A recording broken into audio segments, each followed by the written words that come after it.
ہو بن حریث؟ خدا نے چاہا تو میں ممبر پہ جا کے آج خطبہ پڑھوں گا۔ کس مناسبت سے؟ میں امیر ابن زیاد کی حکومت کا نائب ہوں۔ امیر ابن زیاد خود رے کی کون سی جہنم میں چلے گئے ہیں کہ آپ کو اپنی حکومت کا نائب بنا دیا ہے انہوں نے؟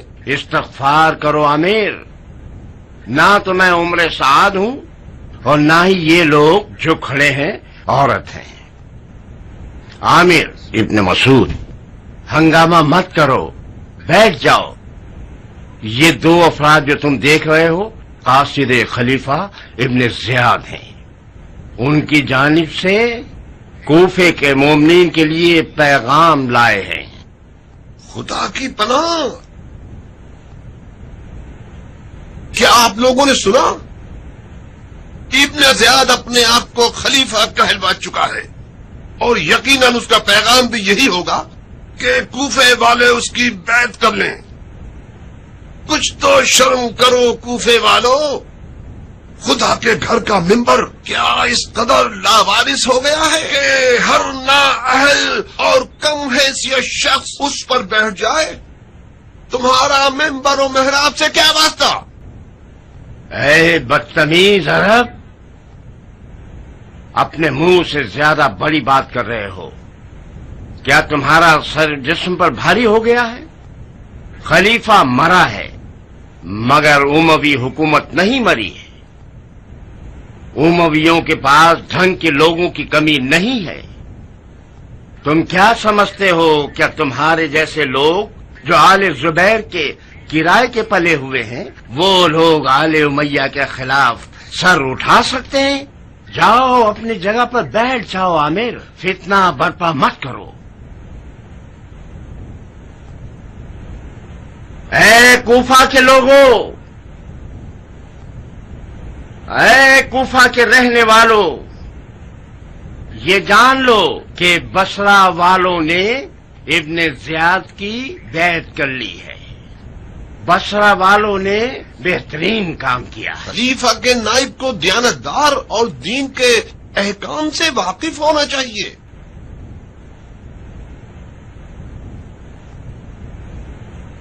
میں ایک شکی انسان ہوں بن حریث، 3 اور 4 رکعت میں شک ہو جائے تو کیا کرنا چاہیے؟ شکی انسان تو انسان نہیں ہوتا۔ تمہاری نماز پر افسوس ہے عامر، جبکہ تم نماز میں ہر چیز اور ہر کسی کے بارے میں سوچ سکتے ہو سوائے خدا کے۔ خلیفہ کے امیر کو معیشت اور امن و امان کی فکر کرنی چاہیے، سمجھے؟ یہ شکیات نماز، مبطلات وضو، یہ احکام نجاست اور محرمات اور مطہرات کے مسائل ان علماء سے پوچھنے چاہیے جنہوں نے دینی دروس پڑھے ہوں۔ یہ علماء امیر کی دسترس میں ہوتے ہیں اور لوگوں کی دینی مشکلات بھی حل ہو جائیں گی۔ منظور، بالفرض میں ایک بڑے گھرانے کا وارث ہوں، خدا جانتا ہے کہ نہ میں سستی کرتا ہوں اور نہ بغیرت ہوں، دن رات اپنا خون پسینہ ایک کر دیتا ہوں مگر اپنے گھرانے کا پیٹ نہیں بھر سکتا، جبکہ میں ایسے مسلمانوں کو دیکھتا ہوں جن کے گھر کے کتے بلی بھی میرے گھر کے بچوں سے زیادہ سیر ہوتے ہیں۔ آپ جو کہ لوگوں کی معیشت کی فکر میں ہیں، یہ بتائیے کہ میں کیا کروں، جبکہ نہ تو میں حرام کر سکتا ہوں نہ چوری کر سکتا ہوں۔ جاؤ مر جاؤ، تم زندہ ہی کیوں ہو جب اپنے گھرانے کا عزت سے پیٹ تک بھی نہیں بھر سکتے؟ کس نے کہا تھا کہ گھرانہ اتنا بڑھا لو کہ ان کا پیٹ بھی نہ بھر سکو؟ اس منطق کے تحت آپ میں سے اکثر لوگوں کو مر جانا چاہیے۔ دست ہیں، جہاں تک ہم جانتے ہیں خلیفہ اور اس کے کارندوں کو سنت رسول پر چلنے والا ہونا چاہیے تاکہ وہ مظلوم کا حق ظالم سے چھین کر لے۔ شاباش عامر، شاباش۔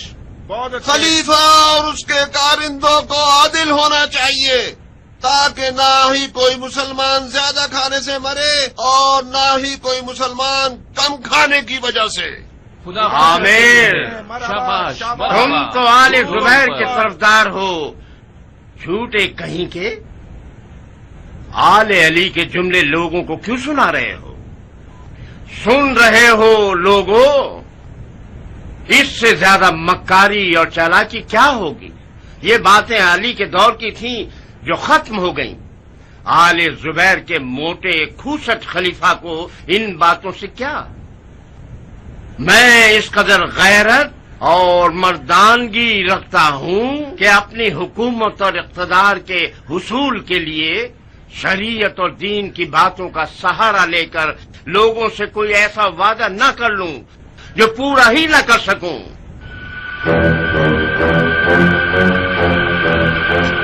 خدا کے گھر کے ممبر کو نجس مت کرو ملاؤن، نیچے اترو۔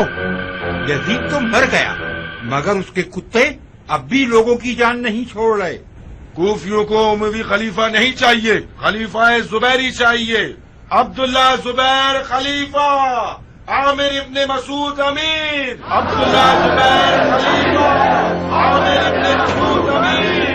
عبداللہ زبیر خلیفہ، عامر ابن مسعود امیر۔ ان خرافات کے ساتھ تو کوفہ بہت جلد زمین بوس ہو جائے گا۔ کوفے والے بدنصیب لوگ ہیں۔ آج سے کوفے سے امن و امان ختم ہو جائے گا۔ تم نمک حراموں کا حق بنتا ہے کہ تم لوگوں پر بلا پڑے۔ مجھے تو آل زبیر پر حیرت ہو رہی ہے کہ عامر نامنصوب کا کیا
عراق عرب کے حالات پرآشوب ہیں۔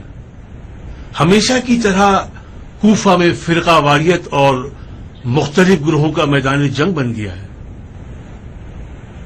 اب میرا خیال ہے کہ ان لاوارث بھیڑوں کی فکر کیجیے اور آج ہی کوفہ کے امیر کے تعین پر غور کر لیجیے۔ جس قدر یہ موضوع پرانا ہوتا جائے گا کوفہ پر تسلط پانا مشکل ہوتا جائے گا۔ مسئلہ کوفہ ہم سب کا مسئلہ ہے۔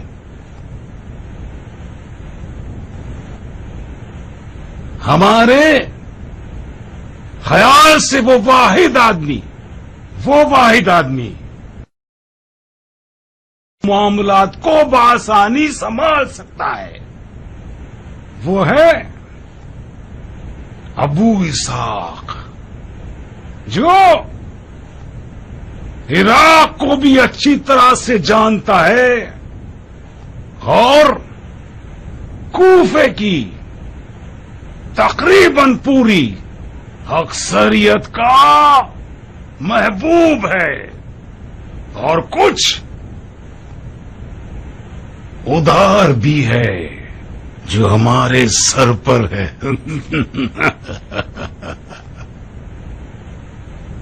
احسنت، مرحبا اس حسن انتخاب پر۔ خدا کی قسم آپ نے بہترین انتخاب کیا ہے۔ کوفیوں کی اکثریت ابو اسحاق کو بہت چاہتے ہیں، خاص طور پر توابین،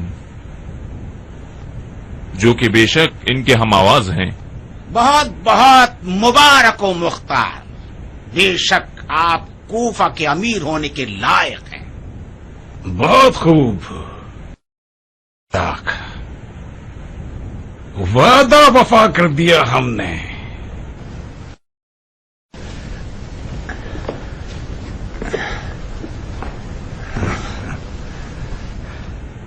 ہر چند کے آپ مکے میں ہمارے لیے امن کے پروانے تھے، مگر کیا کروں کہ عراق تمہاری دریات اور تدبیر کا محتاج ہے. جلدی کرو ابو اسحاق، کوفہ تمہارے انتظار میں ہے.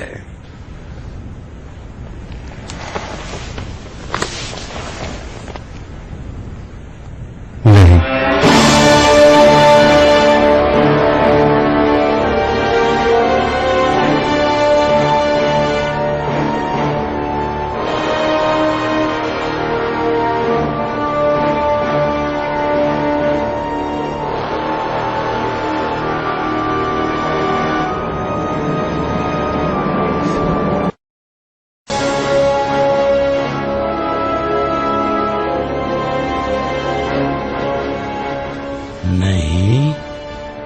گزارش ہے کہ مجھے معاف رکھیں. کیوں مختار؟ میں ایک جنگجو ہوں، سیاستدان نہیں. جیسا کہ آپ نے فرمایا کہ کوفہ کو ایک سمجھدار اور سیاستدان امیر کی ضرورت ہے تاکہ سمجھداری اور ہوشیاری سے کوفیوں پر کامیاب ہو سکے. میں خود جانتا ہوں کہ میرے پاس ایسا کوئی ہنر نہیں. تم انکساری دکھا رہے ہو مختار، انکساری سے کام لے رہے ہو. کہ تمہیں یاد نہیں کہ تمہاری ان سے بیعت کرنے کی شرط عراق کی حکومت تھی؟ وہ شرط صرف ایک سوالیہ نشان تھا آپ کو پہچاننے کے لیے. میں یہ جاننا چاہتا تھا کہ آپ کی نظر میں مختار کی کیا قدر و قیمت ہے، بس اتنا ہی. میری حکومت کا تخت گھوڑے کی زین ہے اور میری رایا تلوار. میں فوجی لباس میں بڑا ہوا ہوں اور میری زبان ایک جنگجو سپاہی کی دو ٹوک اور سخت زبان ہے. حکومت کرنے کے لیے اتنا میٹھی اور رنگ برنگی زبان چاہیے. یہ وہ سبق ہے جو میں نے خود آپ سے سیکھا ہے. تو پھر بہتر یہی ہوگا کہ میں مکہ میں آپ کے حضور میں ہی رہوں. بہت خوب مختار. نہیں، اب کون ہے جو کوفے کی حکومت کے لیے مناسب ہوگا؟ ہاں، ظاہراً کوفے والوں نے اس خط میں ایک شخص کا انتخاب کیا. بہتر ہے کہ خلیفہ ان کی رائے کو بھی دیکھ لیں. کس کا انتخاب کیا ہے؟ عامر ابن مسعود کا. ہاں، عامر ابن مسعود. ایک دیندار اور خیر خواہ انسان ہے، مگر صرف دیندار اور خیر خواہ ہے. کیا وہ کوفے جیسے شہر سے نمٹ سکتا؟ مجھے بعید لگتا ہے. کچھ عرصے اسے مہلت دے دیجئے کہ والی کوفہ بن جائے. اگر وہ لائق اور سمجھدار نکلا تو بہت خوب، نہ ہوا تو ایک ذمہ دار انسان کو کوفے کی حکومت کے لیے چن لیجئے گا. جناب خلیفہ، کوفیوں کی رائے پر اعتماد کرنا کوفہ کے لوگوں کو آل زبیر کا چاہنے والا بنا دے گا.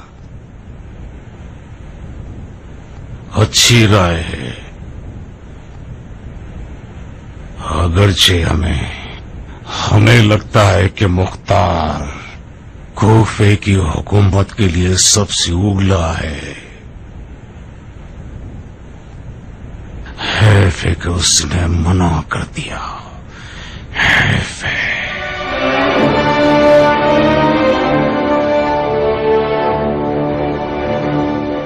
مختار کے فیصلے کے پیچھے کوئی فتنہ چھپا ہوا ہے. کیسا فتنہ؟ یہ تو اب تک مجھے بھی نہیں پتا، مگر مجھے یقین ہے کہ وہ کچھ غلط ارادے رکھتا ہے. کیا واقعی آپ اسے کوفہ کی حکومت دینا چاہتے تھے؟ میں نے تو دے دی تھی، ملعون نے قبول نہیں کی. ہم پاگل بن رہے ہیں. کیا مطلب ہے؟ کیا ہمیں پتہ نہیں چلنا چاہیے کہ مختار نے حکومت کوفہ کو کیوں قبول نہیں کیا؟ مجھے پتا ہے. تو بتاؤ کیوں قبول نہیں کی؟ پہلے مجھے بتائیے کہ کیا ارادہ تھا، پھر میں بتاؤں گا کہ اس نے کیوں قبول نہیں کی. میرا تو کوئی ایسا ارادہ نہیں تھا. اس طرح تو مجھے بھی کوئی علم غیب نہیں ہے جناب امیر کہ مختار نے حکومت کوفہ کو کیوں قبول نہیں کیا. اور واقعی کیسے جان سکتا ہوں میں؟ تو پھر کس کام کے ہو تم؟ اگر مجھ سے اتنی باتیں چھپائیں گے تو میں بھی کسی کام کا نہیں ہوں. آپ فوراً حکم دے سکتے ہیں کہ مجھے فارغ کر دیا جائے اور مسلمانوں کی بیت المال کو مجھ جیسے شخص پر حرام نہ کریں جو کسی بھی کام کا نہیں. تم ایسا کیوں سوچتے ہو کہ میں تم سے کچھ چھپا رہا ہوں؟ کیونکہ روز روشن کی طرح واضح ہے حکومت کوفہ کے لیے مختار کو چننا ہرگز سوچا سمجھا اور معقول فیصلہ نہ تھا نہ ہے. آپ تو جانتے ہیں کہ اگر مختار کوفہ پہنچ گیا تو نعوذ باللہ خدا بھی اسے نہیں روک سکے گا. تو سوائے اس کے کہ آپ اسے دھوکہ دینے کے لیے بھیجنا چاہتے تھے یا پھر مکہ اور کوفہ کی راہ میں اس کا قصہ تمام کرنا چاہتے تھے.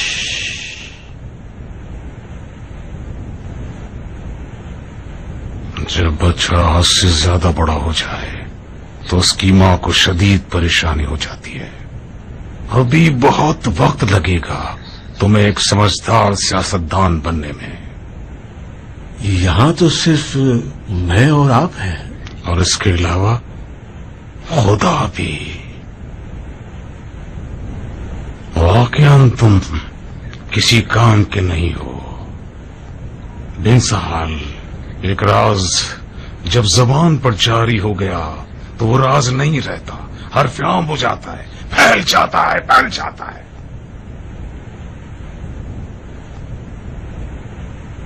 آج کے بعد جو آ جائے زبان پر کوئی راز، بند رکھنا لبے بدساز. رکھو راز کو راز، دھیان رکھنا کہ نہ ہو جائے سخن ساز، ورنہ ہوگا قفس عمر کا تیری درباز. مرغ جاں تیری نکل کر کرے اس سے پرواز. یہ جو آپ نے فرمایا کیا یہ شعر تھا؟ نہیں، دم کی تھی. میں نے لطیف قافیے کے ساتھ دی ہے تاکہ مر کے بھی نہ بھول سکو. اب بتاؤ کہ مختار نے کوفے کی امیری کیوں کر قبول نہیں کی؟ مختار کو میرے ارادے کا پتہ نہیں تھا، لہذا بکواس مت کرنا. ہاں، مجھے لگتا ہے کہ جب تک مختار کے رقیب کی شکل میں سلیمان ابن سرد خزائی ہے مختار کوفہ نہیں جائے گا. وہ توابین کا انجام دیکھنا چاہتا ہے، لہذا تعامل سے کام لے رہا ہے. جب تک سلیمان ابن سرد اور اس کے ساتھی کوفہ میں ہیں آپ کو فکر کرنے کی کوئی ضرورت نہیں. جو ارادے مختار کے ہیں ان کی راہ میں سلیمان سب سے بڑی رکاوٹ ہے.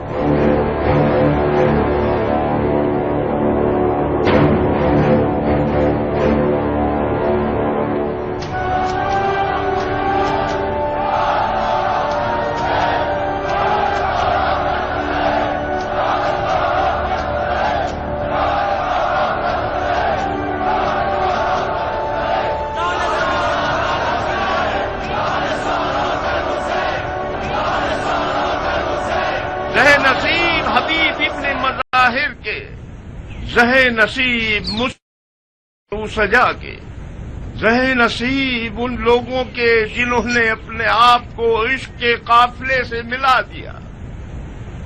اور وائے ہو ہمارے حال پر کہ جو نفس امارہ کے ہاتھوں ذلیل ہو گئے. ہم نے وہ کام کیا ہے کہ اب قیامت تک اول علی کوفہ سے بیزار ہی رہیں گے. میری مدد کیجیے کہ ہم اپنی کھوئی ہوئی عزت دوبارہ پالیں. اگرچہ میں جانتا ہوں کہ سمندر میں بہہ جانے والا پانی کبھی واپس نہیں آتا. میری مدد کیجیے کہ ہم اس شرمندگی کے داغ سے دامن کو پاک کر لیں. حوصلہ پیدا کرو کہ پھر سے زندہ ہو جائے. میں نے سنا ہے آل زبیر کے لیے بیعت طلب کی ہے. میں جو کہ تواب ہوں، خون حسین کا انتقام لینا چاہتا ہوں۔ جہاں تک آل زبیر میری رکاوٹ نہیں بنیں گے، مجھے بھی ان سے کوئی سروکار نہیں۔ آج میرا جہاد ہے، قصاص ہے قاتلان حسین، اور آرزو ہے راہ حسین میں مر جانا۔ تم بالکل ٹھیک ڈر رہے ہو کیا؟ یہاں تو ایک اجتماعی خودکشی کی بو آ رہی ہے۔ یہ آگ اپنے آپ کو جلانے والی ہے، دشمن کو جلانے والی نہیں۔ واقعاً مختار کی سخت ضرورت ہے۔ کبھی کبھار ابو اسحاق اور اس کے ان کاموں پہ شدید غصہ آتا ہے مجھے، اس قدر کہ میرا دل کرتا ہے اپنا سر دیوار سے ٹکرا دوں۔ نہ جانے کس امید پہ مکے میں رکا ہوا ہے۔ یہ ہمارے خوابوں کے پورا ہونے کے لیے بہترین وقت تھا۔ صبر سے کام لو کیان۔ جس مختار کو میں جانتا ہوں وہ کسی بیکار اور بنجر زمین پر کبھی قدم نہیں رکھتا۔ بہتر ہے توابین کے انجام تک مختار مکہ ہی میں رہے۔ کیوں بن کامل؟ کیونکہ وہ سلیمان کے سامنے نہیں آنا چاہتا۔ تم نے سنا نہیں؟ سلیمان کو حکومت سے کوئی سروکار نہیں ہے۔ مختار اس روش کے سخت خلاف ہے۔ یزید ملعون جو واقع کربلا کا اصل مسبب تھا، واصل جہنم ہو گیا۔ بعد یزید ستمگر ابن زیاد خبیث اور اس کے کارندے ہیں۔ اس قدر شقی القلب قوم سے جنگ کروں کہ بفضل خدا شہادت سے ہمکنار ہو جاؤں۔ جو بھی میرا ہم عقیدہ اور ہمدرد ہے، اس بیکار دنیا سے اپنا دل اکھاڑ لے اور قافلہ کربلا کا مسافر ہو جائے۔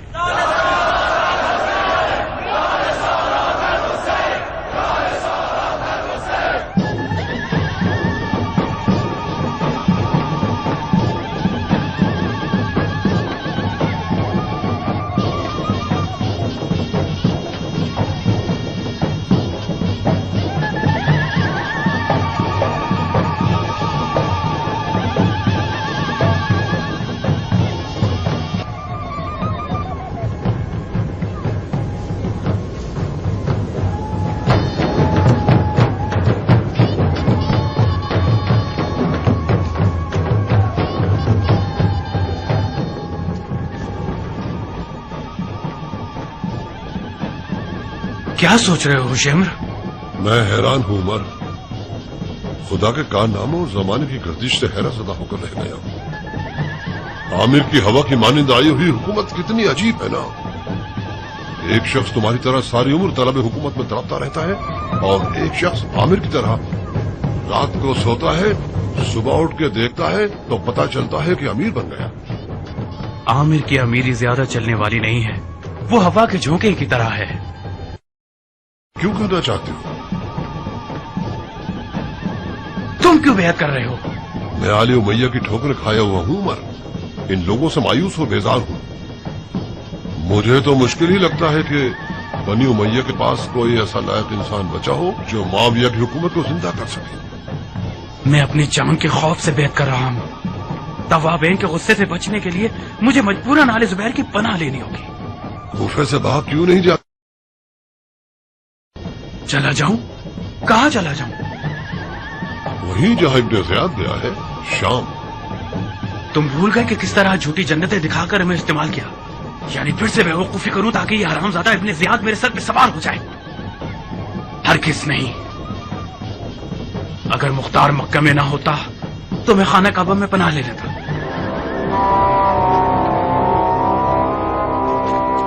میں حاکم نہیں ہوں،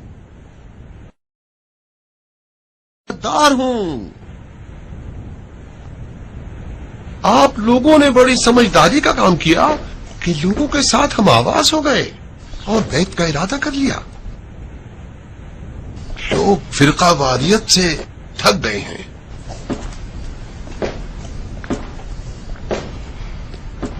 میرے خیال سے توابین بھی غلطی پر ہیں۔ یہ لوگ کڑے مردے اکھاڑ رہے ہیں، مردہ بھی عذاب میں اور زندہ بھی عذاب میں. بہرحال میں کوفے والوں کے قابل اعتماد اور خدمت گزار ہونے کے ناطے یہی نصیحت کرتا ہوں کہ تمام مسلمان بھائی چارگی اختیار کریں. یہی بات خلیفہ کے حکم میں ہمیں ملتی ہے. خلیفہ چاہتے ہیں کہ مسلمان آپس میں رحم دلی اور نرمی کا گوشہ رکھیں، پرانے زخموں پہ لڑنا بند کریں اور تمام بغض اور کینوں کو بلا ڈالیں. کیا توابین خلیفہ کی بیعت نہیں کرنا چاہتے؟ کیا کہوں، موضوع کو پیچیدہ بنا رکھا ہے انہوں نے. زو مانی باتیں کرتے ہیں. وہ چاہتے ہیں کہ خدا بھی مل جائے اور بس لے جانا بھی. نہ آل زبیر کا ساتھ دیتے ہیں اور نہ ہی مخالفت کرتے ہیں. یہ تو نہیں ہو سکتا امیر. یا اس طرف ہو جائیں یا اس طرف ہو جائیں. جناب خلیفہ کا کیا ارادہ ہے؟ آپ لوگوں کی خدمت میں عرض کروں کہ خلیفہ کی بات ایک دلسوز بات کی سی ہے. امید ہے کہ یہ فرزند خطا کار غلط راستے سے لوٹ آئے اور سیدھے راستے پر چلنے لگے اور باپ کے غم و غصے کا باعث نہ بنے. اگر یہ نافرمان بیٹا سیدھے راستے پہ نہ آئے تو کیا؟ آپ کے صبر کی بھی ایک حد ہوتی ہے. پھر نبی خدا حضرت نوح اور ان کے بیٹے کی حکایت ہو جائے گی. جب صبر کا پیمانہ لبریز ہو جائے گا تو باپ نجات پا جائے گا اور بیٹا ہلاک ہو جائے گا. مجھے امیر کی باتوں سے یہ سمجھ میں آ رہا ہے کہ جو بھی آل زبیر کی بیعت کرے گا گویا وہ ان کی کشتی میں سوار ہو گیا ہے. وہ طوفانوں اور توابین کی چوٹ سے امان میں رہے گا. ٹھیک کہا نا میں نے امیر؟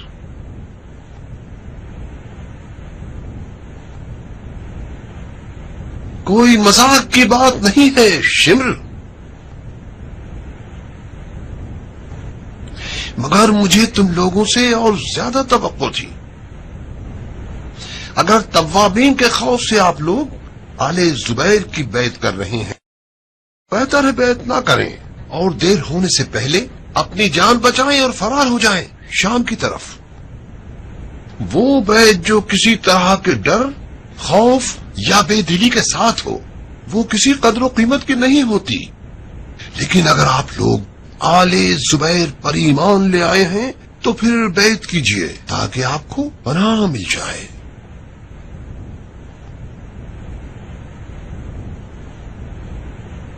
میں اپنی بیعت کی اپنے خون سے ضمانت دیتا ہوں. خدا کا پاس نہ ہو. اس بیعت کے ذریعے آل امیہ سے اظہار بیزاری کرتا ہوں اور آل زبیر سے دوستی کا مشتاق ہوں.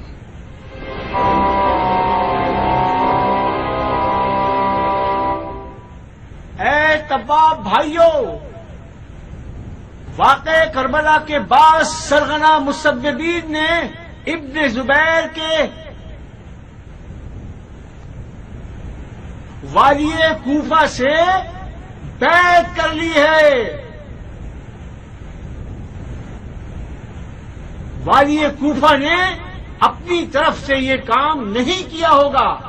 یقیناً وہ اپنے خلیفہ کی طرف سے اس غلط بیعت پر مامور کیا گیا تھا. شمر لعین اور عمر سعد خبیث کی بیعت قبول کرنے کا مطلب ہے کہ آل زبیر نے اپنے پچھلے دعوے سب واپس لے لیے، یعنی توابین سے کھلم کھلا دشمنی کرنا جو حسین کے خون کا انتقام لینے والے ہیں.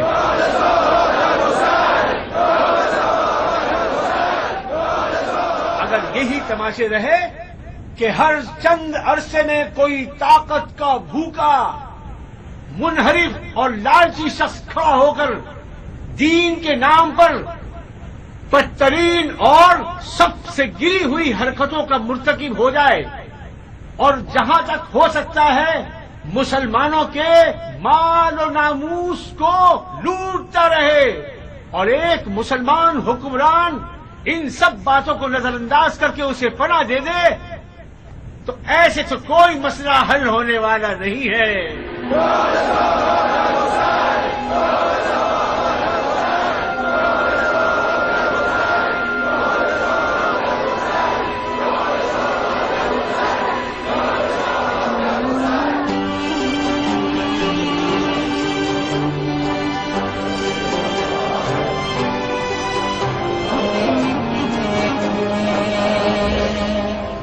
ابن زیاد جو مشہور ہے بنام ابن مرجانہ، اشقیاء میں ایک شقی ترین شخص، اولیاء اور اوصیاء اور 72 شہدائے کربلا کا خونی دشمن اور قاتل، جو جھوٹ اور ریاکاری کا، خدا کی نافرمانی اور حرام کاریوں کا اہل ہے، اس کا اور اس کے ساتھیوں کا نجس وجود دھار پہ لٹکایا جائے گا۔ اس محفل ہے، یہ کون سی فضول باتیں پڑھ کر سنا رہے ہو؟ میں تھک گیا ہوں، جلدی سے اس تماشے کو ختم کرو مختار۔ میں کہتا ہوں یہ تماشا بند کرو۔ کیف انتقام تو تب ہے جب تم اپنی تلوار کو خون سے غسل دو گے۔ اپنی بکواس کو مر جان کا زہر مت بناؤ۔ تم خود اچھی طرح جانتے ہو کہ میں خون اور خون ریزی کا عاشق ہوں، چاہے مروں یا مر جاؤں۔ مختار جان، مجھے وہ روٹی کھلا کے مارنا جو ملک کے ریٹ کی گندم سے پکی ہو، یا چاہے اس کے کچھ بھوسی ٹکڑے ہی مجھے دے دو کہ وہ کھا لوں۔ اے مختار، مجھے غور سے دیکھو، میں وہ شقی ہوں جس نے اس نیک سپہ سالار کا خون اپنے ان ہاتھوں سے بہایا جس کا کوئی یاور نہ تھا۔ مجھے کھولتے ہوئے پانی کی دیگ میں پھینک دو۔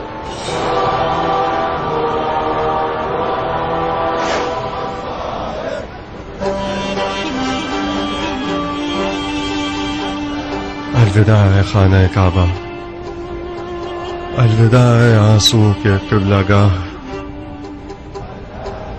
الوداع ہے علی کی جائے پیدائش، شاید یہ ہمارا آخری دیدار ہو۔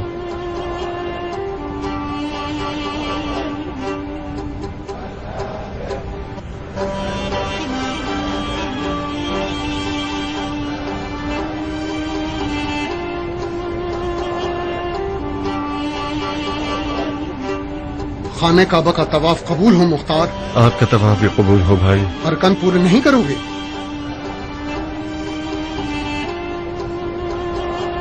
کوفہ سے حانی ابن جبہ وداعی صاحب، کیا حال ہے ابن جبہ؟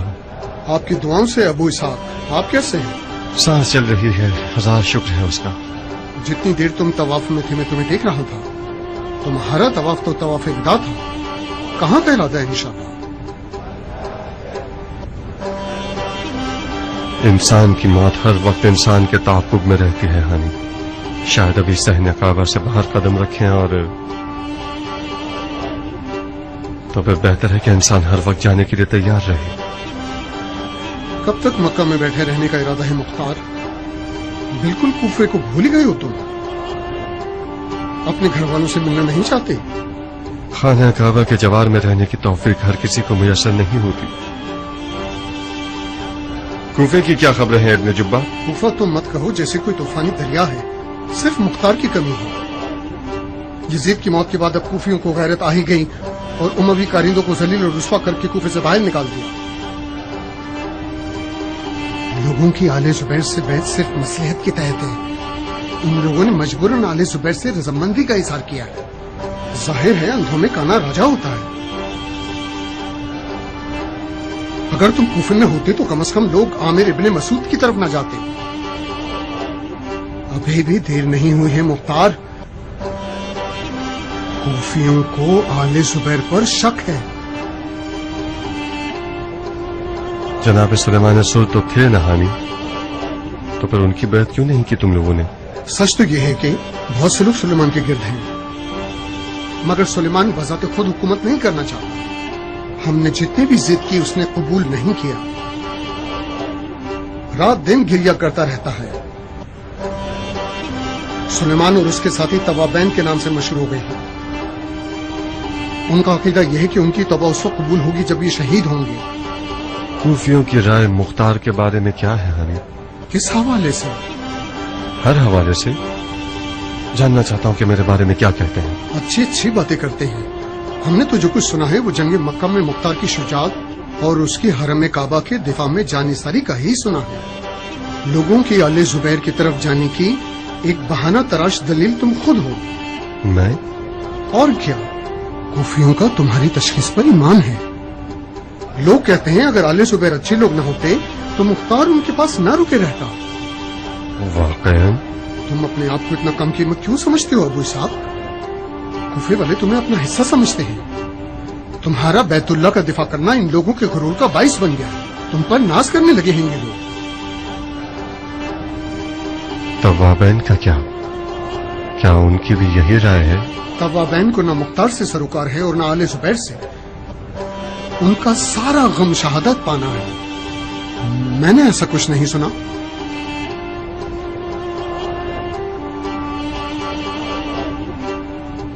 مختار، ہاں، تمہارے خیال سے یہ آل زبیر کیسے لوگ ہیں؟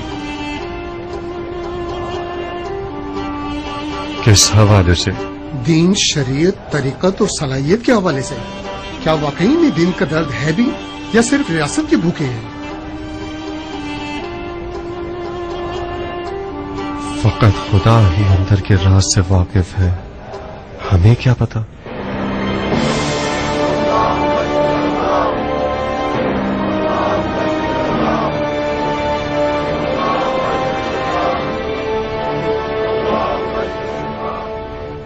میرے اور حضرت خلیفہ کے لیے کھانے پینے اور سونے سے زیادہ مقدم یہ ہے کہ شریعت کا پاس رکھیں۔ جناب خلیفہ چاہتے ہیں کہ ان کے بھائی کی بیوہ حکم شریعت کے مطابق شادی کر لے، غیروں اور اجنبیوں سے نہیں۔ وہ چاہتے ہیں کہ میں جب تک زندہ ہوں زبیر کی بہو بن کر رہوں۔ حکم سر آنکھوں پر۔ مگر منزل کی موت کے بعد میں نے وہ منت مانی ہے جس سے میرا نکاح مشروط ہو چکا ہے۔ کیسی شرط ہے بانو؟ شرط قصاص۔ قصاص کس سے؟ قاتل منزل سے۔ منظر کا قاتل ایک بدنصیب اور بے تکا سا شامی آدمی تھا جسے منظر نے خود واصل جہنم کر دیا۔ منظر کا قاتل وہ علمدار ہے جس نے منظر کو میدان میں جانے کی اجازت دی۔ مختار؟ جی ہاں، مختار۔ جب تک مختار زندہ ہے زبیر کے تمام بیٹوں کے سر خطرے کی زد میں ہیں۔ مختار کا مارا جانا ہماری حکومت کے لیے برا قدم ہے خاشیہ۔ تو اسے اس طرح بھی مارا جا سکتا ہے کہ اس کا خون حکومت بنی زبیر کے سر نہ آئے۔ تم بضد ہو کہ مختار مارا جائے؟ میں نے منت مانی ہے جعفر، عہد کیا ہے خود سے، منت کا ادا کرنا واجب ہے۔ میرا فیصلہ خون مختار ہے۔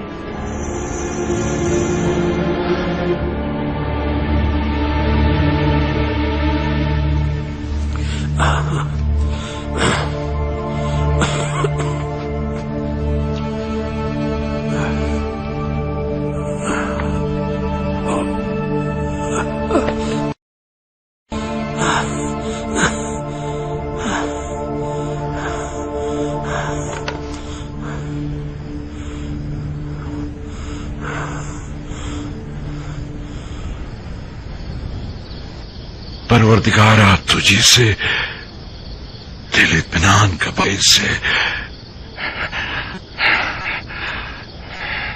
ابن زبیر اب ابن نمیر کے ساتھ سازش کرنے کے بعد بنی ہاشم کی طرف رخ کرے گا۔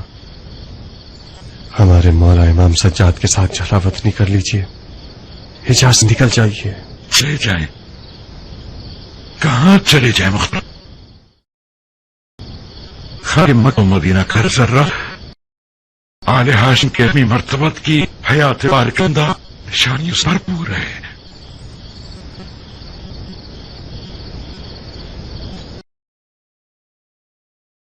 کوفہ آپ لوگوں کے تلخشی واقعات سے بھرپور ہے۔ کفائی دوزخ کہو جن پہ لعنت کی گئی ہے، ان لوگوں کی سرزمین ہے مصیبت اور بلائی۔